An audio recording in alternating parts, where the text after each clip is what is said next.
So Wayne, what's the wildest thing you've ever seen happen in Ibiza, at like 5 a.m.? Oh, 5 a.m. There's a lot of things, but generally at 5 a.m. I don't really remember them. Yeah. But yeah, I mean, going back years, just the crazy after parties, I went to an after party once and it was in the middle of nowhere and my phone died and my girlfriend was at home and in the villa waiting for me. Yeah. I couldn't get home and I was walking the streets. It's like 11 in the morning, the sun piercing on my head. Oh God. Didn't know where I was. I had no idea. Just had to walk and walk until flagged some car down and eventually dropped me in Ibiza town. Then I managed to get home from there. And Was this a separate island that you were on? no, Ibiza's quite a big island, and Right. the villas are some of them are in really remote places. And How long have you been in Ibiza, on the island in that scene? 2008, I moved to Ibiza. Right. Was that your first experience there? In 2008, yeah, because I've had bars since 1987. Okay. But they were in Tenerife. Spent 10 years in Tenerife, 10 years in Marbella. We had a bar in Marbella. Lineker's still there now. And then we opened a Lineker's in Ibiza in 2008, and I moved over there. And that led to Ocean Beach 2012. And that's become the phenomenon that it is now. And that's the place to be if you go to Ibiza. That's the place to be. Yeah. Yeah, I mean, the sun's shining, you've got orange cup in your hand, the music's amazing, it's such a sociable place. Obviously there's a big pool and all the girls in bikinis, the lads in shorts and lots of tattoos and Oh yeah. obviously. So yeah, it's a very special place. It's just and the most unique atmosphere you could ever dream of finding. And then obviously the sun sets and everybody's in a party mood by then, and Yeah. it just goes off. Yeah. So, once the party's going and the lifestyle and the lights and the girls and guys and everything, do people understand how lonely it can get after, I mean, it depends on your state of mind at the time, I guess. Obviously, I went through a heavy drinking period and taking drugs, and then you do get lonely in the mornings, especially when you've had hardly any sleep and you're anxious, and you get yourself. Well, I get myself in a cycle where, I'd have a vodka Red Bull for breakfast, and then I'm so anxious that I couldn't look at my phone until I've had that vodka Red Bull, because my behaviour the night before might have been a bit irritable for some people, or I might have done something stupid, and so it's yeah. I mean, obviously, people only see the wild side and what an amazing life I've got, but behind the scenes, it's not always roses. Yeah. That's the thing. People don't really know the I mean, struggle. especially when you're single as well. Yeah. You're waking up on your own and you feel terrible, you feel anxious, and you just turn to I call it the magic medicine, which is a vodka Red Bull. And then I feel okay, and then the cycle will happen again, and then as the day goes on, you end up in the same place every single morning. Yeah, it's a vicious cycle. It's a vicious cycle, and I couldn't get out of it because I didn't want to spend a day or 2 days on my own in the villa or in my apartment, wherever I was, when I know I could just go down the road, get a vodka Red Bull, and go and party again. And that seemed always that option always won, unfortunately. Yeah. So what finally made you realise that you need rehab? Yeah, I was in June last year. There was some viral videos came out of me, and I looked terrible, and you could see I was off my face, and and a lot of things happened at that point with my family, and started to lose their love, just lose their respect for me, and I was getting in some states, and you just don't realise, and then all of a sudden it creeps up on you, and everything sort of bang comes together, and I can't do this anymore. I literally can't live this life anymore, because I wanted to grow up and see my grandchildren get married, and I knew if I continued, then that's not going to happen. So I've had a lot of close to death experiences, you know. From like withdrawal or drugs or alcohol? Cocaine, basically. Yeah. Too much cocaine. And but near heart attacks or? Just stuff like that. Yeah. Yeah, they say it's a vicious cocktail, the cocaine and alcohol. It's terrible. Yeah. I mean, I wish I was one of those people that could just go and have a couple of drinks and go home, go to bed, and wake up the next day. But unfortunately, that's not my character, and unfortunately, it always goes the wrong way. Oh, here we go. Here we go. Oh dear. What would you say is the biggest misconception about Wayne Lineker? I think in the past people have thought I was just this crazy, stupid idiot partying every day and, you know, doing crazy things on viral videos and stuff, and, you know, but over the past few years I've turned my persona around, really. You know, my Instagram is very clean and fun now, and nothing controversial on there. You know, I do a lot of stuff with Down syndrome and cerebral palsy and deaf people. You know, I give them if they ever come into the venue, I'll give them a special day, take them on the stage, and I think that's been quite heavily publicised now, and people have understand now that I'm actually a good guy, you know. So yeah, I'm very happy with the way my personality has turned around and what people think of me now. I get a lot of love from people now, a lot, you know. That's good. It's crazy. Whereas years ago in the Twitter days, I call them, you know, it's so much abuse, and which was hard to take sometimes, but yeah, I clean myself up, and I'm very happy with the way I am at the minute. It's good. I mean, you've been through the heavy times, and you were lucky, fortunate enough, you know, to get through it, and now, you know, very fortunate, kind of mature and. Yeah, I mean, I've had an amazing life, and I still have an amazing life, but my life's more real now. Yeah. You know, it's not this cartoon, this fairy tale, this fugazi. Yeah. So now it's just real, you know, very much I always have been about my family, but, you know, I'm focusing on that side of life more now, and yeah, it's very nice. I've got 3 grandchildren that I love dearly, and they live in Ibiza. Oh, nice. 2 of them do. One's visiting Ibiza for the summer or for 2 months. So yeah, we're very family-fied, and we've got some nice holidays planned, and that's good. Get off the island as well. Have you ever been at a party and then you stand and think, what am I actually doing? Many times, yeah. Yeah. Yeah, many times. But I don't, like I say, that I don't really tend to go out to the clubs anymore, and I'm sort of tired of all that. You know, it's a great day out ocean, and that's enough, really. But I got myself into a state a few years ago where I just kept going out, and, you know, I had 100 hangovers in 100 days in 2012. I never got in once in 100 days on the trot every single day. I never got in darkness. It was daylight every time I got in. And I went to sleep like 8, 9 o'clock every morning. Woke up at 2 o'clock in the afternoon. And did the same thing again, and did that for 100 days. And not one day off.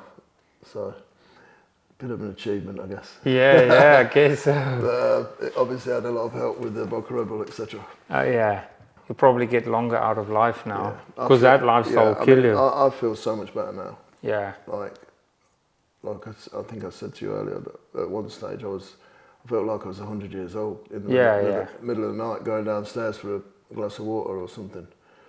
You know, I could hardly walk, and not because I was drunk, because the inflammation in my body from the alcohol, and you know, and I was just like, look at the state of me, you know. Yeah. But now I'm like 25 again, You know, my body's in great condition. I obviously had a big scare last year with pneumonia. Again, a couple of times close to death. I've come out of that again, and now I'm feeling fantastic. I really do. I'm at the gym every single day, taking a few peptides. Yeah. The peptides is popular now. So good, yeah. Yeah, TV 500 and BBC 157 and the works. A bit of NAD and lot C. Supposed to be good for the gut and the tendons and. Yeah, I've been doing a lot of research and a lot of YouTubing and. Yeah. So, but yeah, I'm very excited about my future now. Thanks to peptides as well. Great. Is there anything else in the pipeline that you plan apart from the clubbing? Not really, not in the moment, no. Right. Just to enjoy my life, really. And does it worry you that the peptides, because I know they say it's not really fit for human consumption yet, but it's been around a long time. Yeah, it's been around. I mean, there's a great podcast, this Diary CEO talks to this guy. Oh, yes. It's fantastic, tells you every single thing. Obviously, it's for research use only, that's how they get around it, but everybody's on them.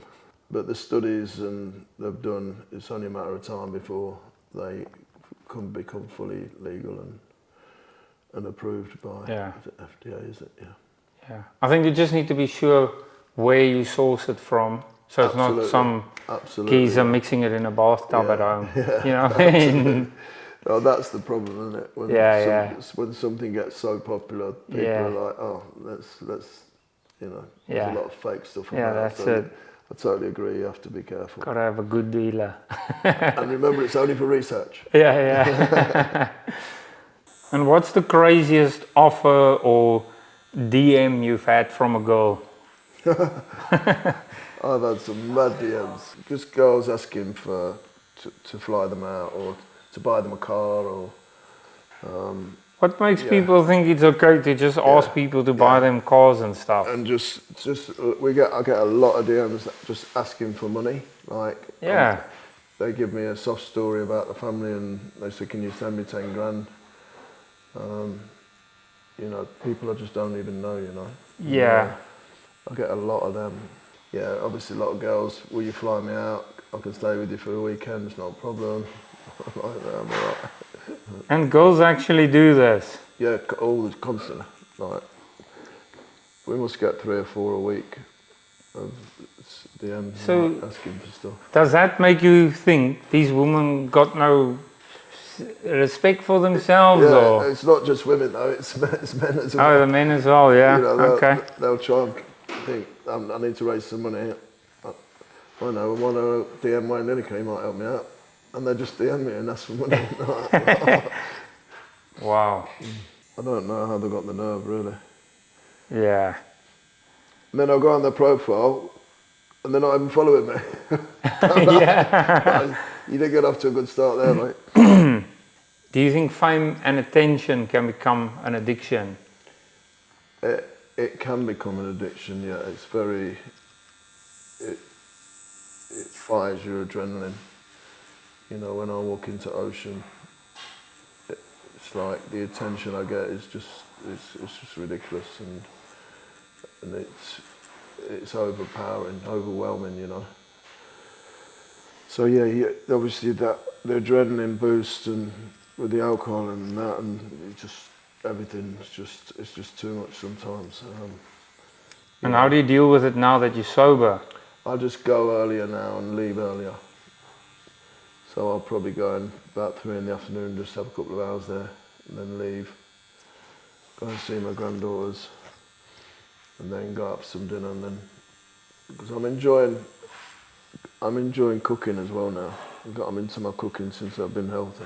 Nice. So I'll go home, cook some food. And what is your go-to dish? Always steak. I'd want just before you came. Love a steak, yeah. You told me to eat. Definitely. Why did you tell me to eat? What was it for? It's for the blood sugar, you know. Sometimes the blood sugars can drop, and then when you tattoo someone, they can feel dizzy and faint. Because normally I'll be fasting now. Oh yes, okay. So, but I bought a steak for tonight's dinner. But Yeah. I cooked it this morning. Okay, well, Beautiful fillet steak from M&S with a jacket potato. lovely. They'll sort you out.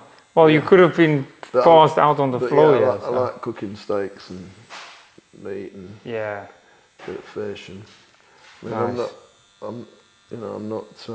I'm no Michelin 5-star, but I do enjoy cooking. It's quite therapeutic in a sense to cook. It is nice, yeah. And it's just healthier. Yeah. You know, relying on takeaways all the time, Yeah, it's not good either. No. So who does your tattoos? I've had most of my tattoos, in South Africa, various people, many different artists. Yeah. I like to collect tattoos from different people. Do your own one? I have on my legs. I've practiced loads. Yeah. God. I don't know how you can do your own one. Yeah, it is a bit, hurting yourself. What's more dangerous in Ibiza, the drugs, the ego, or the people around you? Obviously, the people around you are all in very excited mode because they're on holiday and they're having a great time, and then so it's really trying to find a company that's not going to go too crazy, I mean, I've got a certain group of friends. I love them to bits, but I can't be hanging around with them all day now because it would just go wrong. So, yeah, it's just choosing your friends really, and choosing what time you see them friends. I've got friends that I can't go out for dinner with anymore because I know they're going to get seshy. So I'll have breakfast with them instead now. And are there some friends you've completely had to write off since you've gone sober? No, I've not had to do that. I just choose, like I say, I just choose a different time of day to see them. Right. So I generally just cook on my own now or eat on my own. I enjoy it more because I know I'm going to get home safe. Have you ever struggled with getting older in a world that's obsessed with youth? I'm obsessed with staying younger now, to be honest. With all this modern technology, I believe I can obviously not live forever, but I think your possibilities of extending your lifespan now, if you're healthy, are really incredible. Everything is health. Even the world alcohol sales were down about £8 billion last year. Because really? Young boys and young kids are not drinking like when we were younger. Everyone was, just binge drinking and all that. It's all finished. It's not finished, but it's changing. There's a lot of sober people now. Young lads are so educated now, and young girls. But why do they want to put themselves through that? Then a lot of younger people are staying sober now and not even trying to drink. What about the drug scene? Is that still quite a big thing? I think it is everywhere, isn't it? Yeah. Yeah. It's not going to go anywhere, that's for sure. Have you ever had people trying to sell drugs in your club and that? No, we don't let anybody. We're straight on anybody that's even suspicious of selling drugs. So nobody really tries to sell drugs at Ocean because we don't allow it. The bouncers must be on the lookout all the time. Oh, they're so good, yeah. They're so good. They know every trick in the book as well. Oh yeah. And I mean, drugs will always be there, and especially on the party scene. They'll always be there. It gets in everywhere, in prisons, you name it, in the White House. Everywhere.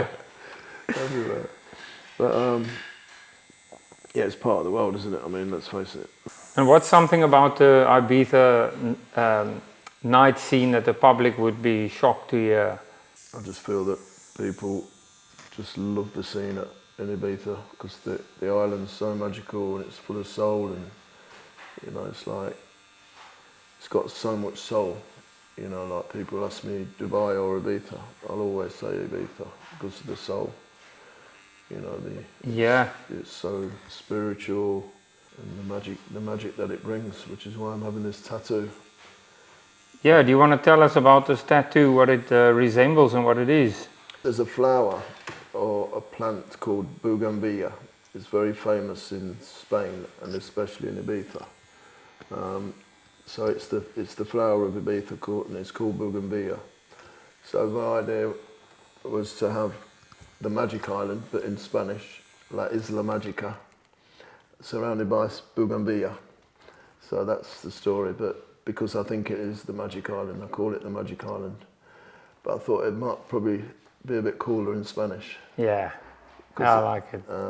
And then you came up with this design between us, and off we go. Yeah, that's it, with a nice, beautiful Chicano cursive style writing. Let's see the finished results. That's it. Chip away slowly. Would you say Ibiza can get claustrophobic if you live there permanently? Is there work for people, or is it very seasonal, or what? It's incredibly seasonal. You have 6 months a year where it's packed, and then 6 months a year when everything closes. So you know, so just as soon as October hits, the middle of October, all the closing parties are finished. All the hotels close, all the restaurants close, all the bars close, all the clubs close. Nothing's there, and it's like literally like a ghost town. So you can't really go make a living there much. As far as having a business is concerned, at least you know you've got to pay your rent in the winter, and that's it. You haven't got to pay any staff or anything. You've just got to pay the rent. Okay. You put that aside in the summer, and you're all good. But regarding people working on the island, it is seasonal. There's nothing in the winter for people that want to go and work in Ibiza. And have you been to Dubai before? Yeah, we've got Ocean Beach in Dubai. Oh, right. Yeah. And how does it compare to Ibiza for you? Yeah, I mean, we're doing well now. But it's took its time. But it'll never be what San Antonio Ibiza is. Yeah. The Ocean is, because of the clients. You know, they're a bit older, they've got a bit more money. They still like a good time, but obviously there's no drugs at all in Dubai. Yeah. So that element's taken away, but which is good. It's a very safe place, Dubai. But there's only one Ibiza. There'll never be another Ibiza. That's true. Have you ever lost real friends because of the lifestyle? No, I wouldn't say I've lost friends. Like friends and family just get tired of your behaviour sometimes. Fortunately, I've never lost any close friends or any family. And would you say rehab changed you, or did it just slow you down? No, rehab, totally the best decision of my life, to go to rehab. I learnt so much there, and yeah, it was something that was needed.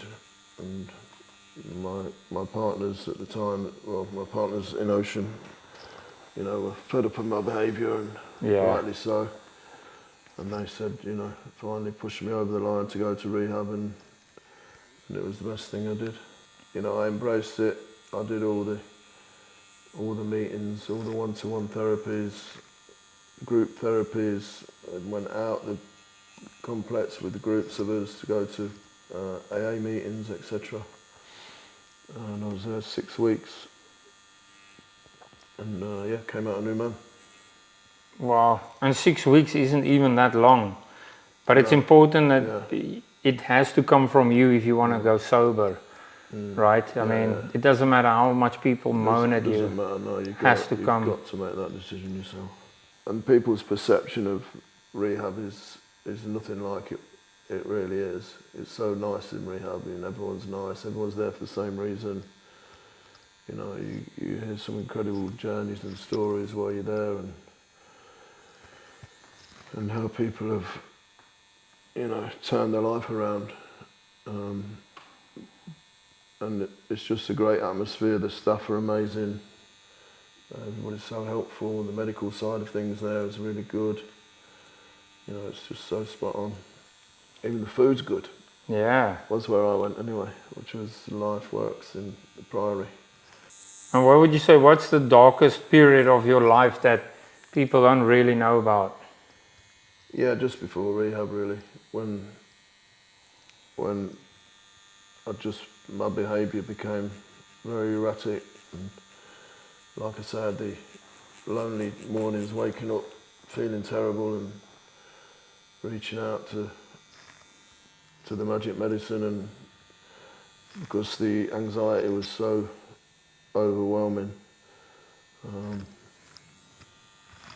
So yeah, I didn't want to be sad all day, and so you just go again. And but that was dark times. So as soon as you have a few drinks, you forget about everything again. Your worries are all gone. You don't feel tired. You feel it. Your adrenaline's going again, and but I've just found that you need a period of time, like in rehab for 6 weeks, no drink, no temptation, no nothing, just sorting yourself out. And then you've got that big gap in your life where you've not drank, and it's so important. It's very difficult. It would have been very difficult to continue my sobriety on my own, if you know what I mean, on the island. Oh yes. So it was a case of having to get off the island. I actually got myself off the island and went to Champneys Health Spa for a week before I went to rehab, just to gather my thoughts, and before I went in there, and that did me a lot of good. Yeah, and then I went to rehab, and I embraced it, like I say, and it was a great decision. That's great. And do you think that social media made partying more toxic? Made The party lifestyle, do you think it made it more toxic? Yeah, I mean, so everything's about social media now, isn't it? It is, yeah. Like, I make one mistake now, and someone will video of me doing whatever I'm doing. Like there's a video last year of me going in my face off behind the DJ box, and it was just such a bad look, and and obviously social media, that was everywhere. I was trending on TikTok, Wayne Lineker off his head. Yeah. Hashtag was trending on Twitter and TikTok for a week. And how does that make you feel when you see yourself on social media, a video someone took of you? Yeah, it's horrific. It's literally puts you in the darkest place. Like, you just want the world to swallow you up and just, vanish off the face of the earth for a while until the heat dies down. But yeah, it's horrible. But I guess you've got to take the good with the bad, haven't you?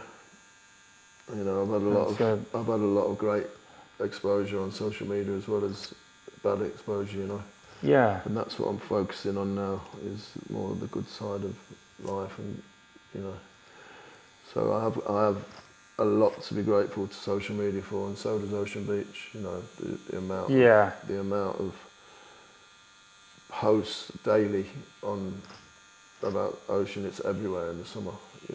Everybody's posting, and we could never have become so big so quick without social media. Yeah, because I mean, everyone sees it all over the world. It's everywhere. Yeah. So speak about the exposure in that.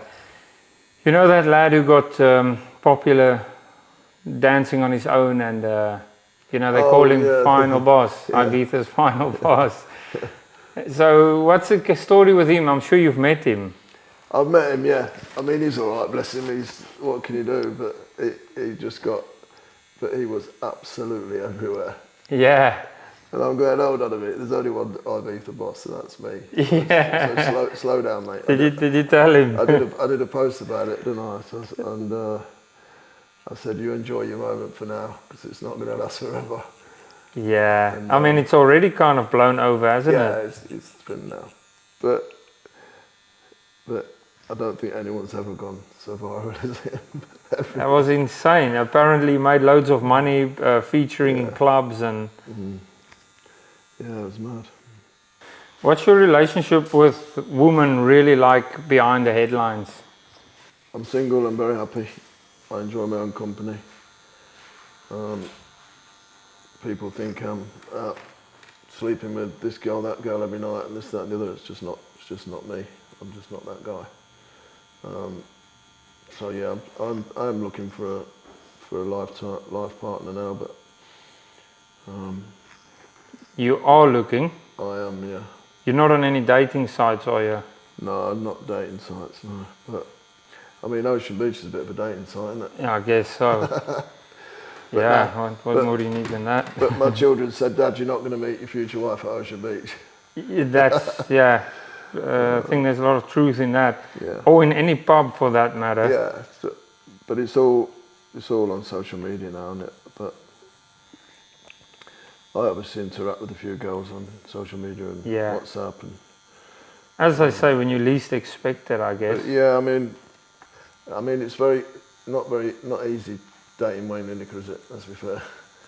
You know, obviously I've got a certain amount of history that, whether it's true or not, people seem to have this perception of me. So therefore, it's difficult for a girl to, you know, tell her mum and dad that I'm dating Wayne Lineker. You know what I mean? Yeah. So yeah, but like I say, I'm happy on my own, and it will happen eventually, and I think that'll be good for me as well. You know, to have someone share my incredible life with. Just want to meet someone now, travel the world, enjoy my life, and yeah, be sensible and healthy. Sounds good. And have you ever felt judged because of the younger girls around you? Yeah. I mean, people have a go at me saying I'm hanging around with young girls and 25, 30-year-olds. Well, that's the age group of my beach club. So what am I going to do? You know, I don't hang around people my age.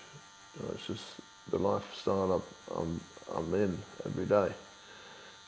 Doesn't mean I'm doing anything with them girls. I'm not. You know, I'm just. But if I have a few pictures with girls and post them, then people automatically presume that, you know, I'm up to no good with them, which is not true. You know, just I've pictures with guys and nobody says anything. But so I just tend not to post pictures of girls now, whereas in the past I have done. They're my clients, you know. I'm going to be nice to them. I'm nice to the guys. I'm nice to everybody that comes into Ocean. Nobody gets special treatment. You know, I'm just, you know, even the girls and guys with Down syndrome and cerebral palsy, they get treated even better. So yeah, it's not a case of me only looking after the girls. Yeah. And what is one night in Ibiza you wish never happened? That would be the night I was off my face behind the DJ box last year when the video went viral. I wish that night never happened.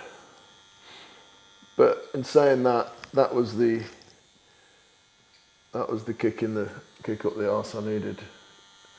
You know. Yeah. So, although I wish it never happened, I'm also glad it did, because it sorted me out. Yeah, sometimes that's what it takes, you know, for us to realise, you know, we need to make a change. Yeah. Can't be the Wolf of Wall Street forever, can we? Yeah. Yeah, it's a great film. Yeah. I've noticed you have paintings up of the film. It's an iconic film, isn't it? Yeah, it's great.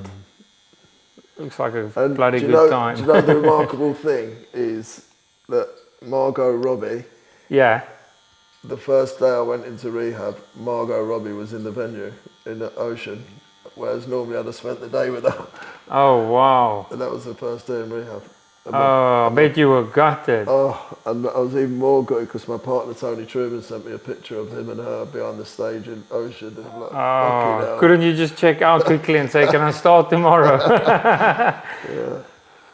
I would have done that. I'd say, listen, can I start the program tomorrow? Of all the days in 14 years, Margot Robbie comes in the first day I go to rehab. Oh my word, gutted, I mean, come mate. on.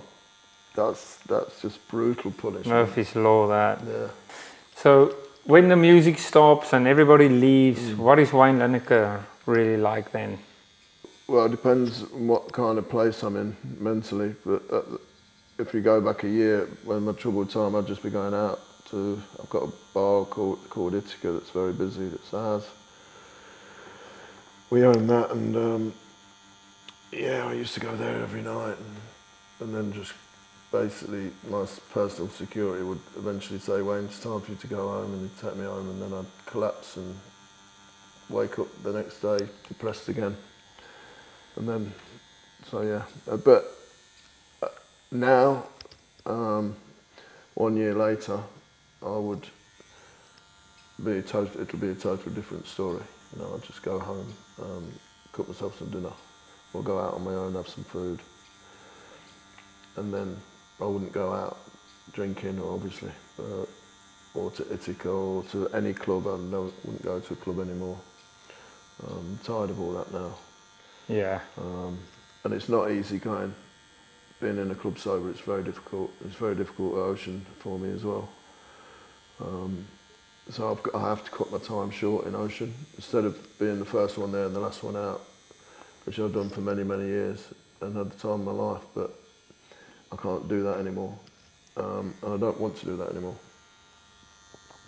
So I tend to go a little bit later and leave a lot earlier. So I'll only have 2 or 3 hours in there, say hello to doing my pictures and, you know. Right. Say hello to the hen do's, say hello to the stag do's. Yeah. And off I go. Then I'll just either go and see my granddaughters or go for food or. Okay. And then go sleep. So do you think eventually you'll get completely out of the scene, or do you think the party never stops? Oh no, I'm already, the party's already stopped for me. Right. The party's it's just not there anymore. Will your partner just continue eventually with the? Yeah, I mean, obviously we're still building the brand. We're still, you know, looking at new destinations to open, but yeah, I mean, I'll never come away from the business. That's for sure.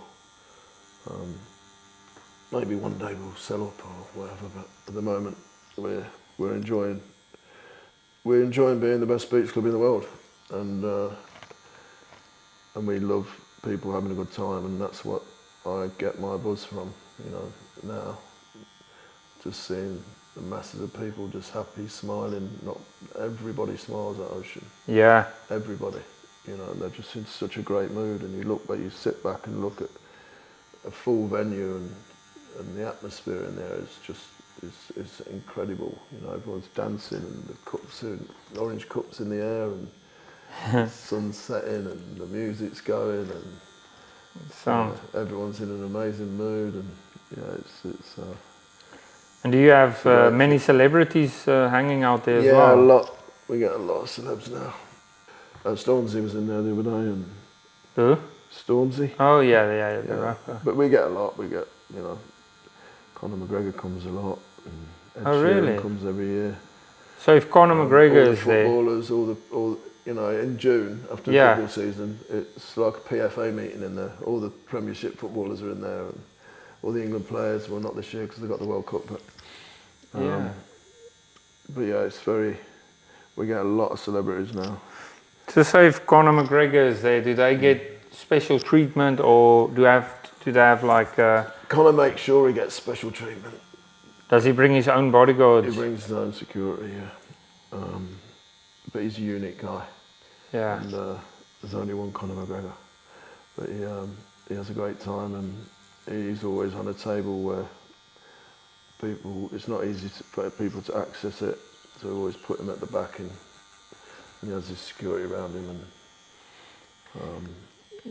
same with Ed Sheeran comes every year. He comes with his. He's got a group of friends that he used to go to school with. Oh yeah. And ever since he takes them away every year on a private jet. Oh yeah. For 2 days. Wow. He flies to Ibiza.